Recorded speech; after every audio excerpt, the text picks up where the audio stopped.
canal Conteúdo Edificante. Vamos fazer um momento da palavra e de oração ao vivo aqui também. Mas antes, escutamos um hino aí ao fundo, por esse que vos fala, Bruno G, cantando o hino autoral Não Temas. Vamos lá.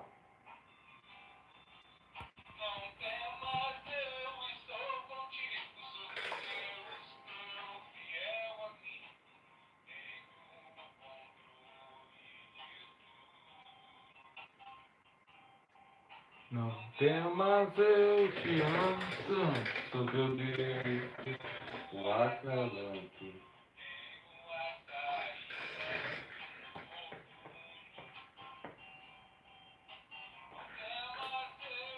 Sou contigo, sou teu Deus, teu fiel amigo.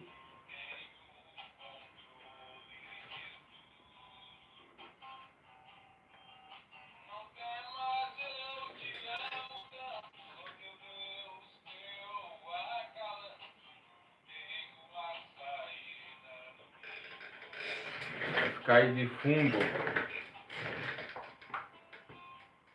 Novidade, portanto, aqui no canal Conteúdo Edificante. Vídeo, né? Só estava sendo colocado aí áudio. Possivelmente todos os dias nesse horário nós vamos ter alguma live com pregação, oração. Se você quiser, então, nos acompanhar.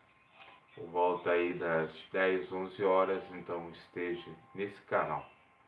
Que Deus os abençoe grandemente.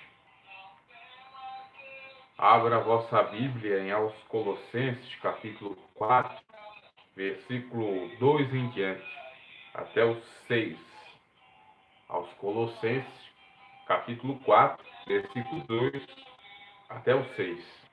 Paulo falando à igreja aos Colossenses, ou igreja que estava instalada em Colossos. Perseverai, né? Em oração, velando nela com ação de graças. Orando também juntamente por nós, para que Deus nos abra a porta da palavra, a fim de que falarmos do ministério de Cristo, pelo qual eu sou também preso, para que eu manifeste como me convém falar. Andai com sabedoria com os que estão de fora, remindo o tempo. A vossa palavra seja sempre agradável, temperada com sal, para que saibais como vos convém responder a cada um. Olha que lições maravilhosas o apóstolo Paulo deu para a igreja em Colossos e serve para nós cristãos odiernamente, acerca da oração e acerca da sabedoria. Não basta você ser um homem e uma mulher de oração. É necessário você ser um homem e uma mulher sábia. Salomão chega a dizer que a mulher sábia edifica a sua casa. Salomão também fala de uma outra forma, mas dá a entender que um homem sábio, ele teme ao Senhor. Então veja só, para adquirirmos sabedoria, é necessário temer ao Senhor. E temer ao Senhor vai além do simples ato de orar. Porque orar, todos praticamente, entre aspas, oram. Falam, dialogam com Deus, imploram pela sua ajuda, que às vezes é correspondida pela benignidade de Deus, pela sua misericórdia infinita. Não que somos merecedores, porque Deus é o socorro bem presente na hora da angústia. O apóstolo Paulo está dizendo aqui à igreja para ela perseverar. O que é perseverar? É permanecer, continuar, não retroceder, não olhar para trás, continuar orando. E a oração aqui não necessariamente seja você abrir a vossa boca e começar a falar com Deus. pode ser oração em espírito. O apóstolo Paulo mesmo falou nesse sentido, dizendo para nós orar 24 horas em espírito. E orar em espírito não precisa de lançar palavras, porque Deus é espírito e Ele conhece o nosso espírito, o que pensamos e o que estamos a fazer, a clamar, tá? Portanto, a oração em espírito é válida. E muitos santarrões acabam dizendo, não, você tem que orar, você não ora. Ora, pelo fato de eu não estar em negação, com o joelho dobrado, orando, ou eu não estar no meu quarto, no meu aposento, porta do quarto trancada e eu orando, isso não quer dizer absolutamente nada. Aliás, essa segunda recomendação foi Jesus que deu, né? Que não é para nós nos aparecer quando formos orar, e se entrar dentro do nosso aposento, nosso quarto, e orar ali, que o Pai e o culto vai nos recompensar, tá? Diferente daquilo com muitos que acabam, por conta não só da oração, mas da santidade que dizem que tem, cobrando pelos seus atos. Temos aí os pastores odiernos atuais que cobram cachês para pregar, um cachê altíssimo, 5, 10 mil para falar 1 hora, e isso configura-se o que foi falado outrora, que Jesus censurou os escribas. Então, a oração, meus caros, ela realmente move o coração de Deus, é importante. No entanto, ela tem que ter um propósito. No entanto, ela tem que agradar ao Senhor. Porque São Tiago chega a dizer que a vossa oração não é respondida ou porque não sabe pedir ou porque pedir mal.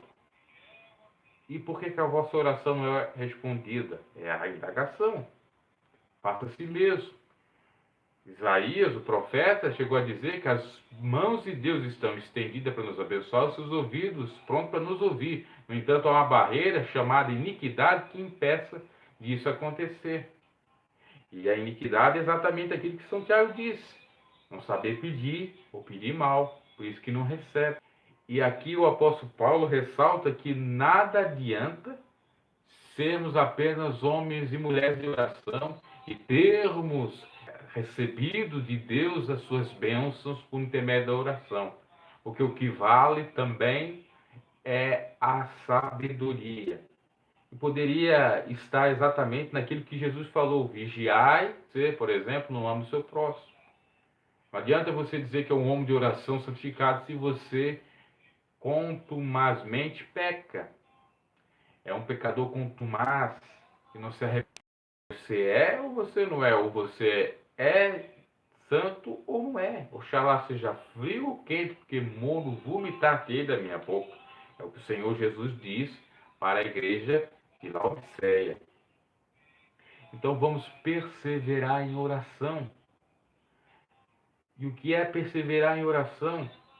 A não ser se entregar ao Senhor de corpo, alma e espírito, porque isso pode denotar, simbolizar exatamente uma oração, porque a Bíblia chega a nos dizer que a oração dos justos tem muitos seus efeitos e que a oração dos santos sobe ao Senhor como um sacrifício, como um incenso, com bom cheiro às suas narinas.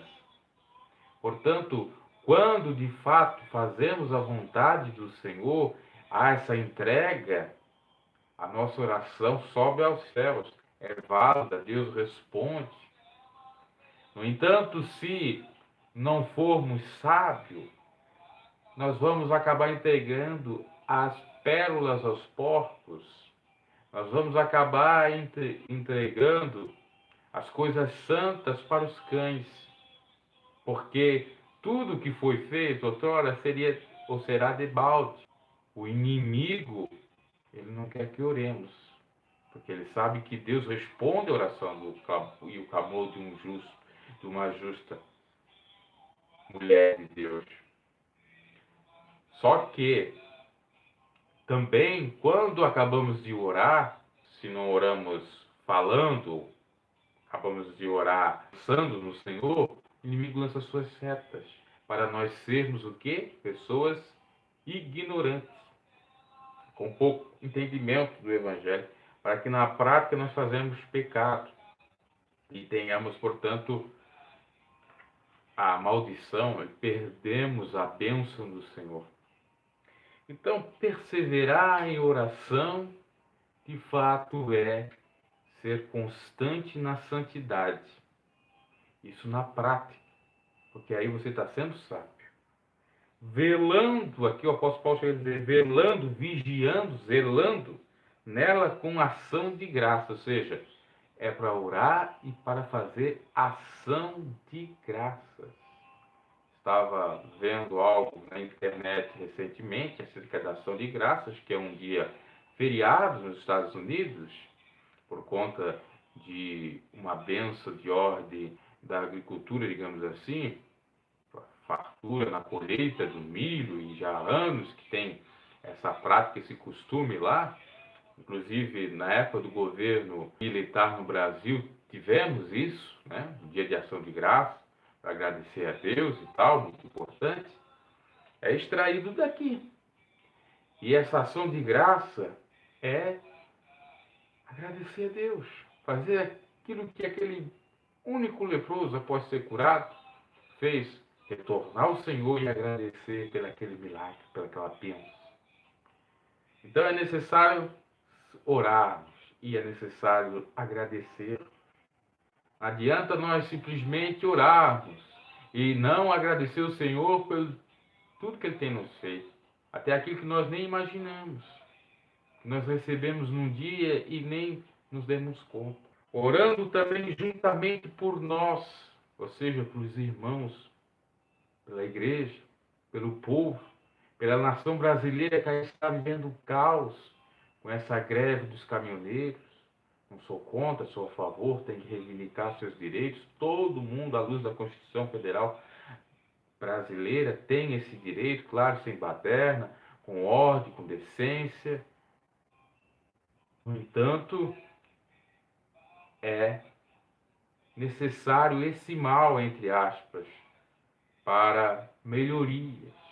E tudo que está ocorrendo aí, meus caros, é por conta de um governo espúrio, ilegítimo, ímpio. Não só do simbolismo religioso, mas ímpio à luz da Constituição Federal pelo fato deles não cumprir a lei.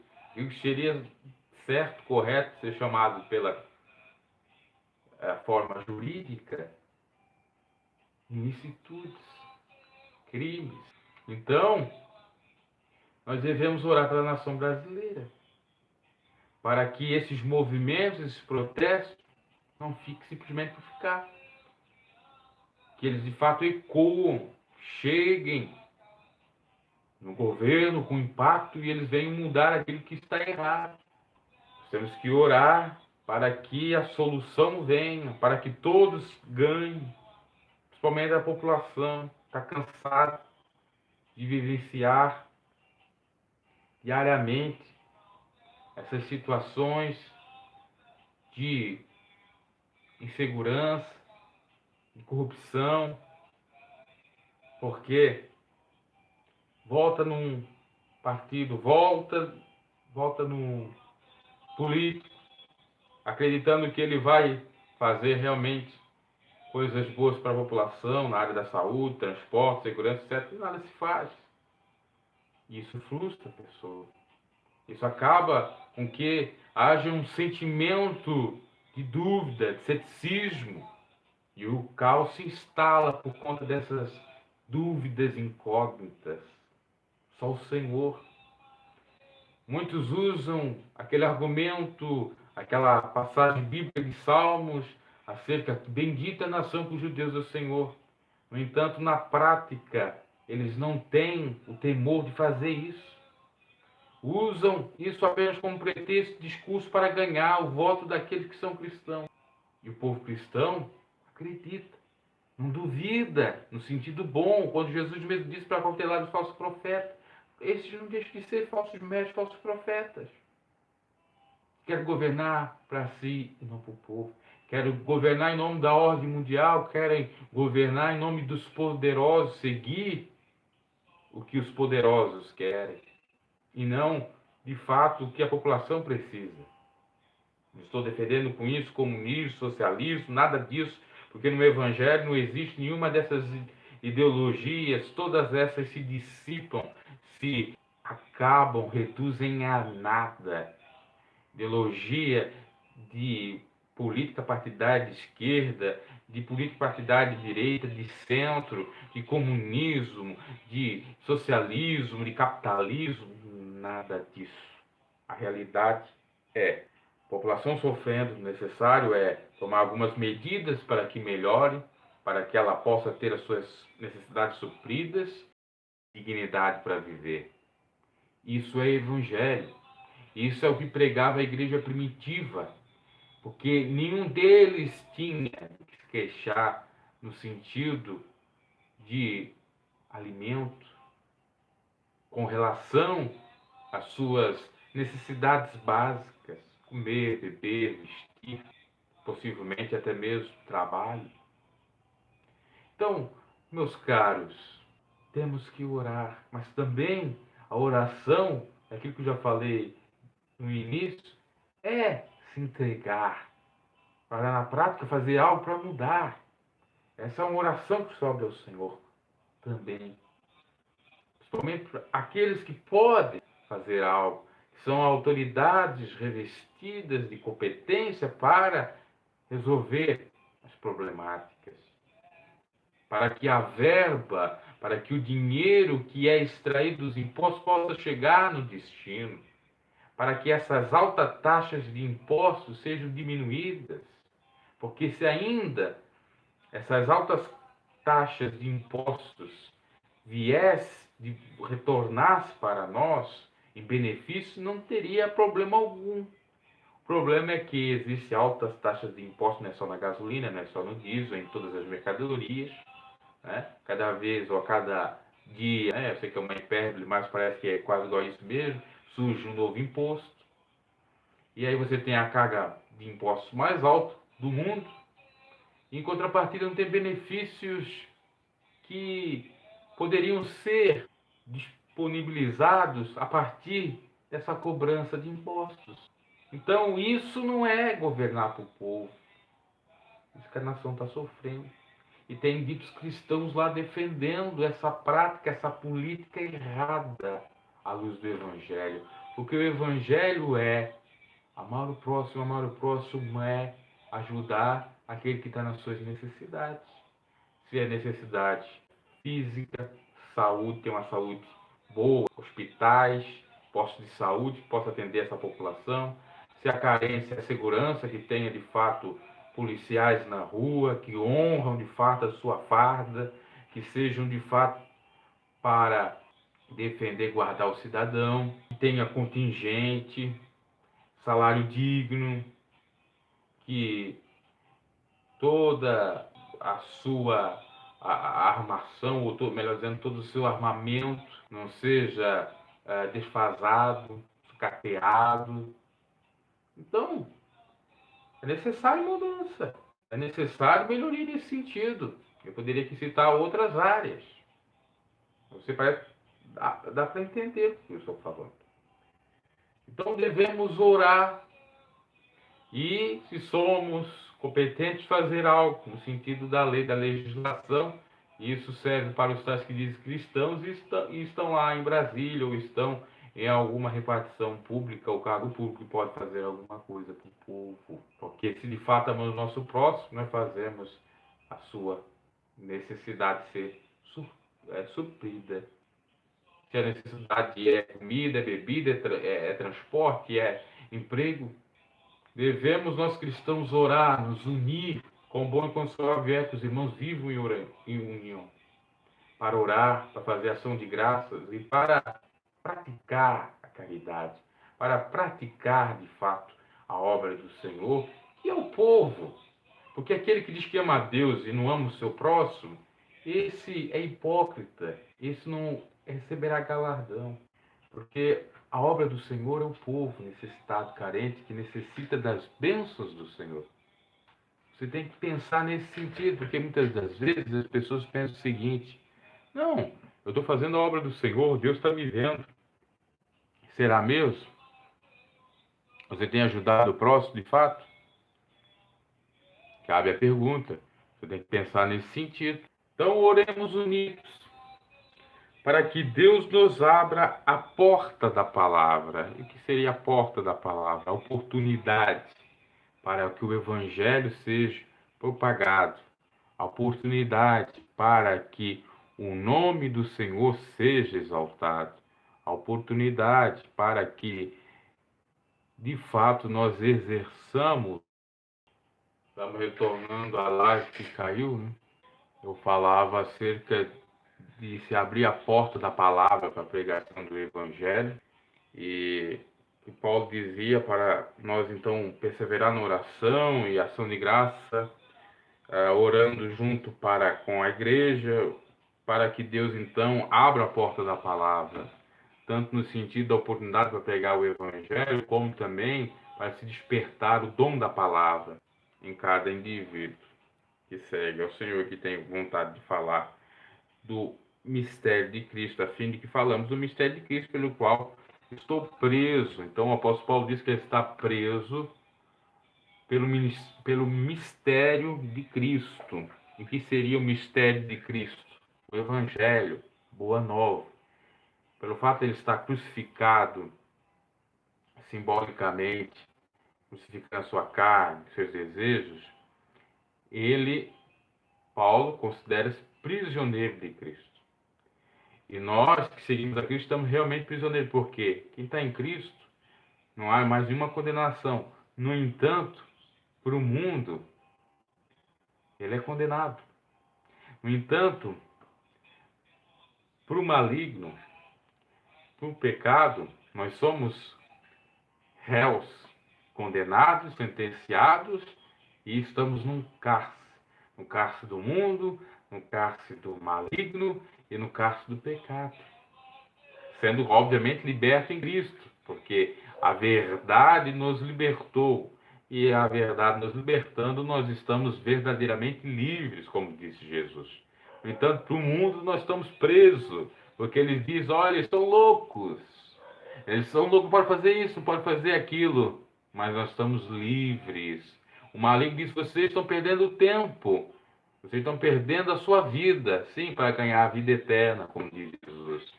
O pecado, né, trabalha na nossa mente, o espírito pecaminoso que advém tanto da carne, dos desejos do homem, do mundo também, da sedução do mundo, e também das influências negativas do maligno. Mas nós temos que vencer se submetemos à vontade do Senhor, porque se nós nos humilharmos diante da potente mão do Senhor, nós vamos ser exaltados.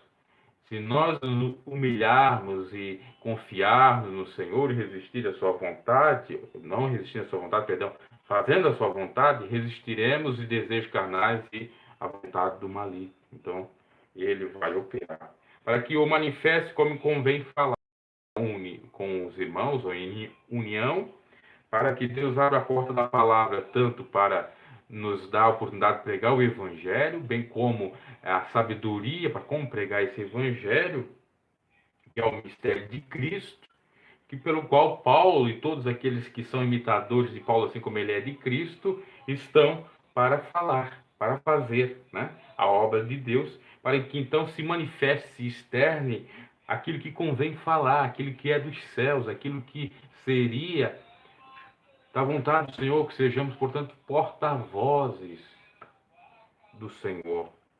Andai com sabedoria para os que estão de fora, remindo o tempo. Agora a questão da sabedoria. Andai com sabedoria para aqueles que estão de fora, que não conhecem o Evangelho ainda, para que não se escandalize, para que tenha nós como exemplo e não como pedra de tropeço, para que o Evangelho se expanda, para que tenhamos liberdade. Então é necessário sabedoria. Paulo mesmo diz: de fraco para com os fracos, de louco para com os loucos, a fim de que ganhasse todos eles. Então é necessário sabedoria, inclusive para outras áreas da nossa vida, né? Se nós queremos, por exemplo, se dar bem materialmente falando, nós temos que ceder, nós temos que saber lidar com as pessoas, com os variados tipos de gênio de pessoa, né? Nós temos que saber tratar. Isso, inclusive, é ensinado aí para quem trabalha com vendas, né? Com publicidade, marketing, para atingir o público-alvo, etc. Nós temos que ter um pouco dessa sabedoria também para a nossa vida material e para propagar o Evangelho.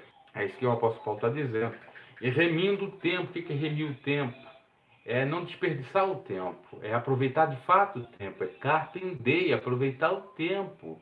Aproveitar o máximo que se pode. Às vezes o máximo que se pode é até para os outros uma tolice. Mas para nós é algo de fato extraordinário, maravilhoso, que nos faz bem, nos deixa felizes. Então é isso. Às vezes você escutar uma música, você se sente aliviado, você sente a pessoa mais feliz do mundo. Já para outras pessoas vai dizer, puxa vida, escutando uma música dentro de casa, tá louco.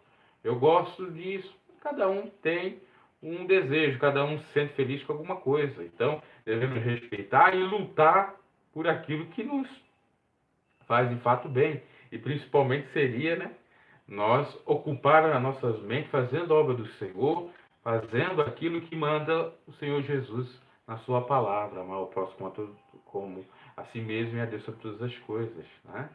Isso seria guardar o tempo. É o que Paulo vai falar aqui, né? Eu estou trazendo também em outras áreas, mas é no sentido espiritual, é de se ocupar com a obra do Senhor, com as almas e a propagação do Evangelho e também estar com uma vida espiritual abundante, sabendo aproveitar o tempo. A vossa palavra seja sempre agradável, temperada com sal. Nós temos que ser o sal do mundo, para que saibais como convém responder a cada um. É necessário tempero, porque sem tempero a comida fica insípida, sem sabor. No entanto, quando há sal demais, a comida, que até pode ser um prato maravilhoso, também fica indegustável, né? Porque há muito sal, não há quem coma, e pode prejudicar inclusive até a saúde. Então é necessário equilíbrio. E eu sempre falo na maioria das minhas pregações, que duas coisas o Evangelho nos ensina, que é as boas novas, que é a doutrina de Jesus, o desapego e o equilíbrio. São, inclusive, somente o equilíbrio está ligado à temperança, fruto do Espírito. Quem tem o Espírito de Deus, então, é desapegado e equilibrado.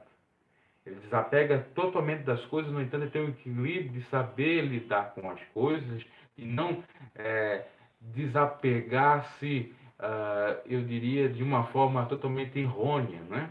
Não é o desapegar-se totalmente. Desapegar-se totalmente é necessário de todas as coisas e de todas as coisas. No entanto, não desapegar em cada uma dessas coisas totalmente. É nesse sentido. Porque muitos acabam confundindo a questão de você desapegar e abandonar. Uma coisa é você desapegar, não ficar apegado. Uma outra coisa é abandonar. Tá? É desprezar. Você não pode desprezar sua família em condições de ajudar, de estar presente. Agora, você não pode se apegar muito a eles, até porque eles são perecíveis, até porque você vai ter que seguir o seu caminho, o seu rumo. Né? Você não pode se apegar, né, emocionalmente. Você não pode ter esse apego. Porque é necessário nós desapegarmos disso tudo, porque tudo é perecível. Temos que juntar tesouros nos céus, não na terra. Jesus fala acerca disso, que aquele que não deixar sua mãe, seu pai, seu filho, família, terra, propriedade, tudo, em nome de, para seguir a ele, não é digno dele. Então, é nesse sentido, mas não quer dizer que nós vamos, né, deixar tudo aí, as traças e tal. Não é nesse sentido.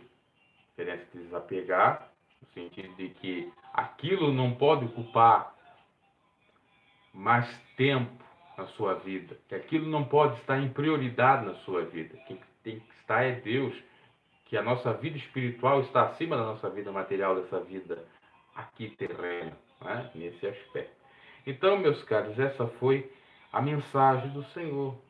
para perseverarmos na oração, e a oração, como eu já disse, pode ser exatamente a prática dessa oração, para cuidarmos de fazer ação de graça, agradecer ao Senhor, orar com a igreja, orar com os irmãos, para que o Senhor abra a porta do Evangelho, dê sabedoria para manifestar o Evangelho aos demais, para também nós sermos abençoados com isso, para andarmos com sabedoria, para que nós não venhamos dar escândalo e também temos benefícios com isso, remir o tempo, ocupando-se naquilo que realmente tem proveito, aquilo que realmente vale, e que a palavra, portanto, que nós falamos seja agradável, né? Não seja uma palavra ofensiva, uma palavra que machuque, que Deus venha nos dar sabedoria, venha nos dar entendimento nesse sentido.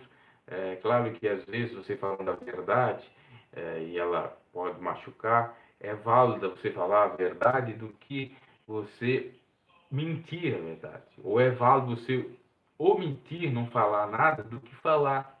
Porque essa questão também do eufemismo, que aqui dá a entender que é o eufemismo, é falar uma palavra mais suave, mais soft, né? Escamotear ou esconder a realidade dos fatos. Por exemplo, geralmente você diz assim para a pessoa, não se queixe, ela está dormindo nos céus, ou ela está no céu quando a pessoa morre, né? Foi para o céu, está no céu. Então, traz aquele conforto, aquele eufemismo, né? E como é uma palavra meio soft, né? Às vezes você dizer que ela morreu, não, ela foi para o céu. Mas para você dizer, né? Aí tem que lidar com crianças, né? Tá. É um exemplo simples, mas existe coisas que são muito mais graves, né? Isso aí ainda até é tolerável. Que você vai dizer de uma forma assim, a pessoa às vezes é tão ingênua, acredita naquilo e acaba perdendo seu tempo, acaba se dando mal na vida por conta de acreditar naquele eufemismo, naquela palavra só que não deveria ser dada, porque o fato, de fato, deveria ter falado a verdade como ela é, dura e crua, né? Dura, nua e crua. Então, a palavra agradável aqui, que não seja associada tanto a eufemismo, tanto a lisonjas, a bajulações, mas que seja agradável no sentido de tanto passar de fato a mensagem, né? De tanto dizer aquilo que é necessário ser dito, mas que não seja ofensivo. É nesse sentido, é nesse aspecto, por isso que é necessário o sal. Ele, é claro, nem para cima nem para baixo, nem para esconder de fato o que se deve falar, muito menos para ofender. Então, é assim que convém falar com cada um. Meus caros, essa foi a meditação, a pregação, e agora nós vamos fazer o momento da oração, já que a exortação que o apóstolo Paulo fala aqui aos Colossos é para orarmos. Então vamos orar ao Senhor. Pedir a Ele sabedoria, graça, misericórdia, agradecer por esse dia, para que, de fato, Ele venha se alegrar com as nossas boas ações, que nós estamos obedecendo a Sua voz. Oremos ao Senhor. Senhor, Deus e Pai, em nome de Jesus, muito obrigado por essa palavra, muito obrigado, Senhor, por falar ao nosso coração de uma maneira tão maravilhosa, esclarecedora, para que possamos aplicar na nossa vida, no nosso cotidiano, colocar em prática e as coisas venham mudar de fato. Senhor, meu Deus, nos dá sabedoria, conhecimento, nos dá, Senhor, meu Pai, autoridade para expulsar toda a aspa, toda serpente, toda espécie do maligno, e não fará dano algum. Em nome do teu Filho bendito Jesus Cristo, venha, Senhor, responder às nossas orações. Sabemos que o teu ouvido está gravado, sabemos que a tua mão está encolhida, quanto pecamos e não reconhecemos o nosso pecado e pedimos perdão. Por isso é pedido perdão agora, em nome de Jesus Cristo, dos nossos pecados, nossas falhas, debilidades, para que essa oração suba até ti, para que possamos, ó Deus poderoso, ter a resposta dos altos céus. Venhamos receber a sabedoria, venhamos receber a inteligência, venhamos entender quais sejam de fato os teus desígnios, a tua vontade, para que essa palavra ainda que foi pregada seja mais esclarecedora em nossas vidas, para que as bênçãos dos céus cheguem até nós, a tua bênção que verdadeiramente nos enriquece e não acrescenta dores. Ó Pai poderoso, Abra as portas, peço, Senhor, que abra porta onde não há porta, opera sinais, opera maravilhas, cura os enfermos, liberta os oprimidos, transforma as vidas carentes e necessitadas dessa transformação do Senhor. Contempla, Senhor, a cada um nesse exato momento que ama o teu evangelho, que quer seguir na tua doutrina, mas não consegue. Dê força, dê ajuda, que ela possa conseguir desvencilhar de tudo aquilo que lhe impeça de chegar ao Senhor de fato, fazer a sua obra, de ser uma pessoa divinamente em todas as áreas abençoada. Ó Deus, nós te agradecemos, te louvamos o teu nome por tantas coisas que fazes por nós e que nós às vezes nem vimos e que nem temos o mínimo senso de gratidão. Por isso, ó Deus, perdoa até mesmo quando esquecemos de te agradecer quando devemos. Ó Deus poderoso, venha nos ajudar, venha abençoar a todos que estão aqui nesse canal, no conteúdo edificante, que possa o canal crescer, que possa também as almas ser alcançadas, salvas, libertas e transformadas pelo teu poder transformador, que os pregadores aí que estão na internet, nas lives, no YouTube, nas redes sociais, possam também alcançar almas, vidas ser transformadas, abençoadas pelo teu poder, porque o Senhor trabalha do jeito que quer, da maneira que quer, já que não há nenhuma impossibilidade para o Senhor, tudo é possível. Ó Deus, confirma a tua vitória para o nosso lar, para a nossa família, para os nossos familiares, vizinhos, para as pessoas que necessitam da tua misericórdia e estão clamando a ti agora. Da oração, que Deus abençoe, Deus confirme a oração, abençoe a sua vida. Em nome de Jesus te agradecemos e te já até o próximo momento da palavra de pregação.